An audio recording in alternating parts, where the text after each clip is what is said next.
This chilling story took place in Sharjah, UAE, in 2006. An incident so terrifying it still haunts two brothers to this day. Walid was 10 years old and his younger brother Qasim was just 8. They lived in Qasimiya, a quiet, unassuming neighborhood where nothing out of the ordinary ever happened. But on one fateful weekend, their world changed forever. Their father was working a weekend shift, leaving their mother home alone with the boys. In the early afternoon, she sent them to the small grocery store just outside their building to pick up a few items. It was a simple errand, one they had done countless times before. As they made their way down the stairs, Qasim's shoelaces became untangled. Walid knelt to fix them when suddenly a man emerged from the shadows. "Do you like rabbits?" he asked, his voice smooth but unnervingly hollow. "I have some in my home. Would you like to see them?" The man claimed he lived in the same building, just on a different floor. Walid, feeling uneasy, shook his head. "No, sir. Maybe another time. Our mother will be angry if we don't go straight home." But Qasim's curiosity got the better of him. He begged, he pleaded, and Walid, being only a child himself, made a decision that would haunt him for the rest of his life. "Go, but come right back," he told his little brother. The man smiled, placed a hand on Qasim's shoulder, and led him toward the elevator. Walid continued down to their apartment on the 4th floor, handed the groceries to his mother, and said nothing.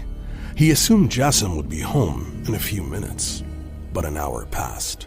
When their mother realized Qasim was missing, she panicked. "Where is your brother?" Walid's stomach sank as he recounted what had happened.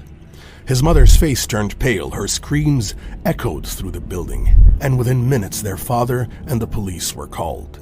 For hours, they searched the building, every floor, every hallway, every apartment. Nothing.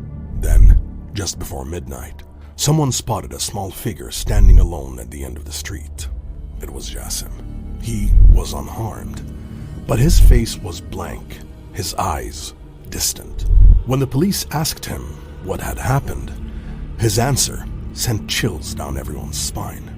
"The man carried me to the roof, then we jumped." "Jumped?" one of the officers asked. Qasim nodded. "He flew. From building to building. We went so far, so fast, like the wind was carrying us." No one believed him, but the case remained open, and the man was never found. Days later, something even stranger happened. The father took his sons for a drive, trying to distract them from the terrifying experience. They stopped at a gas station, and as he stepped out to play, the boys froze in horror. He was there, the man. He approached the car, his dark, glassy eyes locked onto them. He didn't blink. He didn't move. He just smiled. The boys screamed for their father. Their father turned, spotting the man, just as he pulled out his phone to call the police. But in the blink of an eye, the man vanished. And then he reappeared across the highway. An impossible distance, separated by a tall fence and moving cars. He stared at them, his creepy smile widening. Then he waved goodbye. And just like that, he was gone. From that moment on, they believed Qasim. Today, the brothers are 27 and 29 years old. They still remember that night like it was yesterday. But strangely, neither of them can recall the man's face. It's as if his features have been erased from their memory.